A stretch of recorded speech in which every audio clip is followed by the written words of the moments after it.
Good morning friends. आज हम पढ़ने वाले हैं कक्षा 7वीं का मुगल साम्राज्य अध्याय 4 और यह पहला भाग है।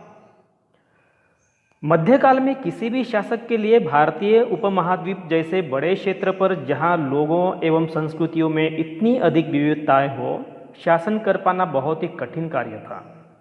अपने पूर्ववर्तियों के विपरीत मुगलों ने एक साम्राज्य की स्थापना की और वह कार्य पूरा किया जो अब तक केवल छोटी अवधियों के लिए ही संभव जान पड़ता था। लेकिन 16वीं सदी के उत्तरार्ध से इन्होंने दिल्ली और आगरा से अपने राज्य का विस्तार शुरू किया। 17वीं शताब्दी में लगभग संपूर्ण महाद्वीप पर अधिकार प्राप्त कर लिया।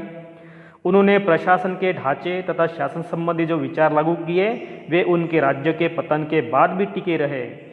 यह एक ऐसी राजनीतिक धरोहर थी जिसके प्रभाव से उपमहाद्वीप में उनके पश्चात आने वाले शासक अपने को अछूता न रख सके। आज भारत के स्वतंत्रता दिवस पर मुगल शासकों के निवास स्थान दिल्ली के लाल किले की प्राचीर से राष्ट्र को संबोधित करते रहते हैं। तो मुगल साम्राज्य के बारे में पहली बात करते हैं हम, मुगल कौन थे। बाद में देखेंगे बाबर के वंशज, मुगल मंगोल कहलवाना पसंद क्यों नहीं करते थे, मुगल सैन्य अभियान और बाबर के पिता मिर्जा उमर शेख, इनके बारे में चर्चा करेंगे। तो चलिए देखते हैं। सबसे पहले चर्चा करेंगे मुगल कौन थे।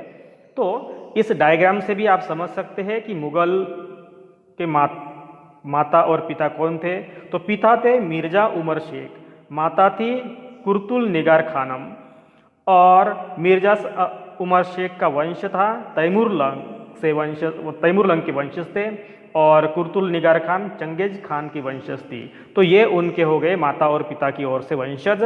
तो यह देख सकते हैं कि माता की ओर से वे चीन और मध्य एशिया का जो मंगोल शासक थे चंगेज खान, इनके उत्तराधिकारी थे और पिता की ओर से वो ईरान और वर्तमान में जो तुर्कस्तान बोलते हैं वहाँ के शासक तैमूर के वंशज थे पिता की ओर से। मुगल अपने को मुगल या मंगोल कहलवाना पसंद नहीं करते थे, लेकिन तैमूर के वंश होने पर उनको गर्व महसूस। अभी देखिए इसमें कारण क्या है कि मुगलों को मंगोल कहलवाना पसंद नहीं था। तो उसका कारण यह है, चंगेज खान उन्होंने एक बार नहीं कितनी बार सैकड़ों व्यक्तियों का नरसंहार किया था और इसीलिए उसके लिए वो कुप्रसिद्ध थे। लेकिन मुगलों के जो तैमूर वंश होने का दावा करते थे या गर्व करते थे, उसका कारण ये था क्योंकि 1398 में तैमूरलंग ने दिल्ली पर कब्जा कर लिया था, दिल्ली पर नियंत्रण कर लिया था और इसीलिए मुगलों को इसका गर्व महसूस होता था और इसीलिए मुगल लोग तैमूर के वंश होने पर गर्व करते थे। तो इस चित्र में हम देख रहे हैं कि बाबर के वंशज कौन कौन थे। तो आप यहाँ देख सकते हैं कि यहाँ से शुरुआत करते हैं बाबर। तो बाबर के पिता उमर शेख मिर्जा और माता कुतुल निगार खानम, ठीक है। तो यह यूनुस खान की ये बेटी थी, मतलब बाबर के यूनुस खान ये ससुर थे। और दूसरी ओर उमर शेख की दूसरी बीवी थी फातिमा सुल्ताना और उनसे यह जहांगीर मिर्जा नाम का लड़का था। तो ये हो गए उनका परिवार। और उसके पहले भी उनके यहाँ देख सकते हैं कि उनकी वंशावली यहाँ आपको पता चलती है। यहाँ जंगीज खान है, जंगीज खान के ये वंशज है कुतलुग निगार खान, और ये तैमूर है, तैमूरलंग के ये वंशज है। तो इस तरह से आपको बाबर के वंशजों का पता चलता है। तो यहाँ भी आप देख सकते हैं कि बाबर जिसको हम बोलते हैं कि भारत में मुगल साम्राज्य का संस्थापक मानते हैं, तो ये उमर शेख का पुत्र था। उमर शेख के पिता सुल्तान अबू सैद थे जो समरकंद के शासक थे। उनके पहले सुल्तान मोहम्मद थे, उनके पहले मीरान शाह थे, उनके पहले अमीर ऑफ तिमुराइड एम्पायर थे। तो तिमूर जिसको बोलते हैं तैमूरलंग। तो इस तरह से उनकी वंशावली यहाँ नजर आती है अपने को। तो समझ में आ गए, क्योंकि आगे जाकर हम बाबर के ससुर की बात करते हैं, बाबर के पिता की बात करते हैं। तो ये ध्यान में रखना कि बाबर के ससुर यूनुस खान है। आगे देखते हैं मिर्जा उमर शेख। कौन थे मिर्जा उमर शेख? तो ये मिर्जा उमर शेख फरगना के एक शासक थे और मिर्जा उमर शेख के जो ससुर थे यूनुस खान, वो मंगोल थे क्योंकि ये चंगेज खान के वंशज थे। और समरकंद में उमर शेख के जो चचेरे भाई थे अहमद मिर्जा शासक थे। ताशकंद में उमर शेख का साला महमूद खान शासक था। और 1486-87 में यूनुस खान की मृत्यु हो जाती है। और जैसे ही उसकी मृत्यु हो जाती है, यूनुस खान के मृत्यु के बाद ताशकंद और समरकंद के शासक जो अहमद मिर्जा और महमूद खान, इन्होंने संयुक्त सेना बनाकर फरगना राज्य जो मिर्जा उमर शेख का राज्य था उस पर नियंत्रण करने की कोशिश करते हैं। लेकिन 1494 में मिर्जा उमर शेख संयुक्त सेना का मुकाबला करता है और उसके लिए वो अक्षी किले पर आश्रय लेता है और इस तरह से फरगना राज्य को बचाता है। आगे का मुद्दा है मिर्जा उमर शेख की मृत्यु। तो 8 जून 1494 को मिर्जा उमर शेख घर के छत पर कबूतर को दाने डाल रहे थे और उस वक्त वो फिसलकर गिरकर उनकी मृत्यु हो जाती है। और जब मिर्जा उमर शेख की मृत्यु होती है तो उस वक्त बाबर जो 11 साल 4 माह के थे, उसी उम्र में वह फरगना का शासक बनता है। लेकिन इसके पहले भी मुसलमान जो अमीर लोग होते जिनको सरदार कहा जाता है, मुसलमान अमीर को मतलब सरदार, जो लोग बाबर का भाई जहांगीर मिर्जा को शासक बनाना चाहते थे। लेकिन यहाँ एक महिला है जिसका नाम है दौलत एहसान बेगम, जो एक विदुषी महिला थी और यह मिर्जा उमर शेख की माता थी एवं बाबर की दादी थी। इन्होंने बाबर को गद्दी पर बिठाने पर अहम भूमिका निभाई थी और उन्हीं के मदद से बाबर फरगना के गद्दी पर बैठ जाता है।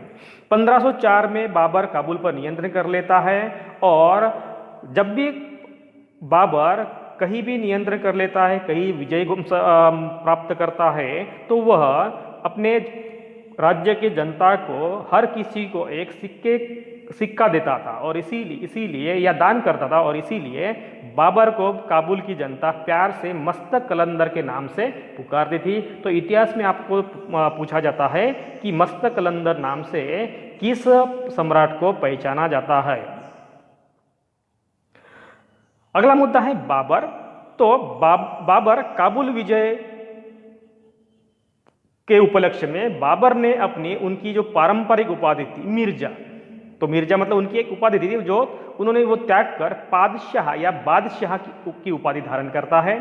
और 6 मार्च 1508 को बाबर की तीसरी रानी, बाबर को कुल 9 रानी थी और उनमें से तीसरी रानी है महम बेगम, इनसे हुमायूं का जन्म होता है। और बाबर को 4 बेटे और 1 बेटी थी, उनमें से हुमायूं, कामरान, अस्करी, हिंदाल और बेटी गुलबदन बानो बेगम, ये उनके पुत्र थे। 26 दिसंबर 1530 को बाबर की मृत्यु हो जाती है और इस तरह से आगे का इतिहास हमको और जानकारी हासिल करके पढ़ना है। आप यहाँ देख रहे हैं कि तैमूर और उसके उत्तराधिकारी मुगल सम्राटों का एक लघु चित्र यहाँ बताया गया है। यहाँ तैमूर बैठे हैं, तैमूर के बाजू में ही मिरनशाह है, अबू सैद, बाबर, अकबर, शाहजहां भी है और इधर सुल्तान मोहम्मद मिर्जा, उमर शेख, हुमायूं, जहांगीर, औरंगजेब, ये सभी इस वंश के या परिवार के लोग यहाँ एक साथ दिखाई दे रहे हैं। यह एक लघु चित्र है, वास्तव में ऐसा कभी वो आए नहीं, लेकिन उनका यह चित्र दिखाया गया है। अगला मुद्दा है मुगल सैन्य अभियान। तो बाबर ने 1494 में 12 वर्ष की, जैसे हमने बोले कि 11 साल 4 माह की उम्र में ही फरगना राज्य का उत्तराधिकारी बनता है। और मंगोलों की दूसरी शाखा उज्बेकों के आक्रमण के कारण बाबर को अपनी पैतृक गद्दी छोड़नी पड़ती है, क्योंकि उनकी गद्दी है कौन सी, फरगना का उनका राज्य है, लेकिन क्या है उज्बेकों के आक्रमण के कारण उनको वो छोड़ना पड़ता है और 1504 में काबुल पर कब्जा कर लेता है। फिर 1526 में दिल्ली के सुल्तान इब्राहिम लोदी को पानीपत में हराया और दिल्ली और आगरा को अपने कब्जे में कर लिया। तो ये पानीपत की पहली लड़ाई हो गई है 1526 में, जो बाबर और इब्राहिम लोदी, जो दिल्ली का सुल्तान इब्राहिम लोदी और बाबर के बीच में हुई थी, जिसमें इब्राहिम लोदी को हार खानी पड़ी और इस तरह से भारत में बाबर द्वारा मुगल साम्राज्य की स्थापना की जाती है।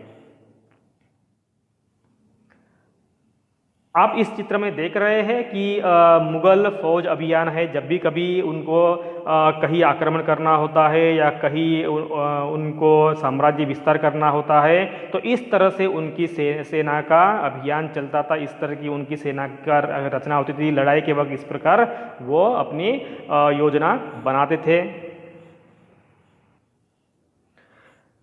अगला चित्र है, यहाँ 16वीं शताब्दी में युद्धों में तोप और गोलाबारी का इस्तेमाल करना शुरू हो गया है और पहली बार बाबर ने इसका उपयोग पानीपत की पहली लड़ाई में, जो 1526 में इब्राहिम लोदी और बाबर के बीच में हुई थी, उस वक्त तोपों का इस्तेमाल किया गया है बाबर द्वारा।